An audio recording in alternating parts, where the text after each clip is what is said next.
Okay, in this presentation we're going to look at the beta type 1 distribution. Now just make a few remarks. This is the probability density function here, f of x. And what we're going to do is, when the time comes, we are going to integrate that to find the cumulative distribution function for a certain value that it asked for in the question. Okay, now a couple of key parts is that we are going to be using the beta function of alpha and lambda.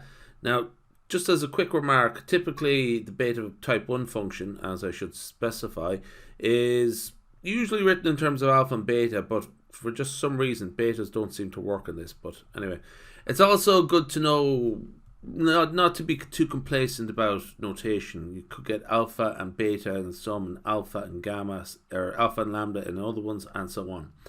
Now, a key thing here is that the beta function is related to the gamma function in this way.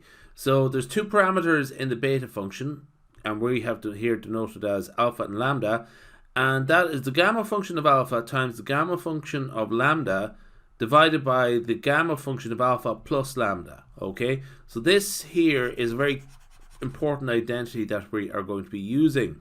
Okay, with dealing with these beta type 1 distribution questions. Also, you should be very familiar with this integral. Okay, and this is also a different way of expressing the beta function there. Okay, beta type 1 distribution, I should say. The gamma function of alpha that's the gamma function. Now this is related to factorials. So the gamma function of alpha is equal to the factorial of alpha minus 1. Okay, so all of the sort of skills that you would have built up with factorials, you know, essentially that's what you're going to be using here. Okay, now I have these derived in a different video, so I'm not going to go over them again, but that's the mean and the variance of the variable x when it is a beta type 1 random variable. Okay, there's also a beta type 2 variable as well, which we'll deal with another time. So the proportion of a brand of a television set that requires repair during the first year is a random variable having a beta distribution with alpha equals 3 and lambda equal to 2. Find the average, the mean, and the standard deviation of the proportion of a brand of a television set that requires repair during the first year. So the mean and the variance and the square root of the variance. Find the probability that at least 80% of the new models sold this year will require repairs, and then find the probability that 60% and 80% of the new models will require repairs. Now, just as a sort of quick remark, you notice we're talking about proportions. Just watch out for that. Essentially, x is a random variable between 0 and 1, and we're dealing with proportions, okay, and that is a variable that typically is between 0 and 1. In fact, it is between 0 and 1. So let x be the proportion of a brand of a television set that requires repairs during the first year. Okay, that's the beta distribution. Okay, and so on. What we're going to do here is we're going to specify the PDF, the probability density function. It is 1 over the beta function of 3 and 2. Okay, so essentially what I'm going to do is re-express that as in terms of the gamma functions, and what we're going to do there is simplify the rest of it. Okay, so also we have alpha here is 3 minus 1 is 2, so we have that becomes, that expression there becomes x squared. 1 minus x to the power of lambda minus 1 is 2 minus 1.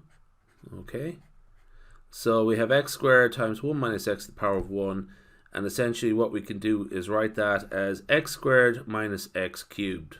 Okay, now the beta functions, the gamma functions, gamma function of 3 plus 2 is the gamma function of 5. That is essentially 4 factorial, and likewise the gamma function of 2 is 1 factorial, and the gamma function of 1 is 0 factorial, which is 1. Okay, So it's a little bit bunched up there, but essentially what we have there is, I'm just looking at this here, 4 factorial divided by 2 factorial times 1 factorial. Oh, sorry, yeah, I made a mess of that. That should be 3 and 2. So that is 2 factorial and 1 factorial, okay? So it's 4 factorial divided by 2 factorial times 1 factorial, then that works out to be simply 12. So anyway, to cut a long story short, let's get rid of that. The probability density function works out to be that there. 12 times x squared minus x cubed, okay? That caveat always exists there, okay? But you know, we just sort of concentrate on the main calculations there, because if it is outside that range of values, then it's not defined essentially, okay? It's like the cases. Okay, so the mean and the variance is just using our values for alpha and beta, alpha and lambda, okay? 3 and 2, 3 divided by 3 plus 2 is 0.6, that is the mean. The variance is 3 times 2 divided by 3 plus 2 squared times 3 plus 2 plus 1, and that is 0.04. Now remember, you are asked for the standard deviation of that, and that is essentially, just get the square root of 0.04, which is 0.2. So those are the two answers there, okay? What happens is that quite often you'll be asked for the standard deviation, and you see the formula for the variance, and you just plug in the values, and then you get 0.04. Watch out for that. You're asked for the standard deviation, so give the standard deviation. Okay. Now, calculate the probability that at least 80% of the new models sold this year will require a repair. Okay, so essentially what it is asking us to do is calculate the probability that x is greater than 0.8. Now the maximum possible value is 100%, which is 1. Okay, so we're calculating an integral, a definite integral between 0.8 and 1 of the probability density function, you know, with respect to the x. Okay, so our probability density function again is 12 times x cubed minus x squared minus x cubed. Okay, so this should be straightforward enough now. If you're dealing with the probability distributions, you should be well able to handle something like that. 12 times x cubed over 3 minus x to the power of 4 divided by 4.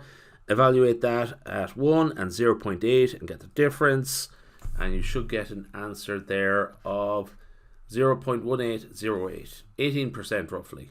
Okay, so that should have been fairly straightforward. I mean, we did a lot of the hard work up here already when we re-expressed the PDF. Okay, anyway, part C, the probability between 60% and 80%. So it's very similar to the last question we've done just there previously. Essentially, it's almost identical actually. It's just we get this far, but we have different limits of integration, 0.8 and 0.6. So we're integrating from 0.6 to 0.8. We have worked out those values already. Okay. So just similarly calculate those, evaluate that expression for x equals 0.6, get the difference between the two, and we should get an answer there of 0.344. Okay, so that's the answer to third part. Okay, so that's the second worked example of the beta type 1 distribution. So we'll leave it there.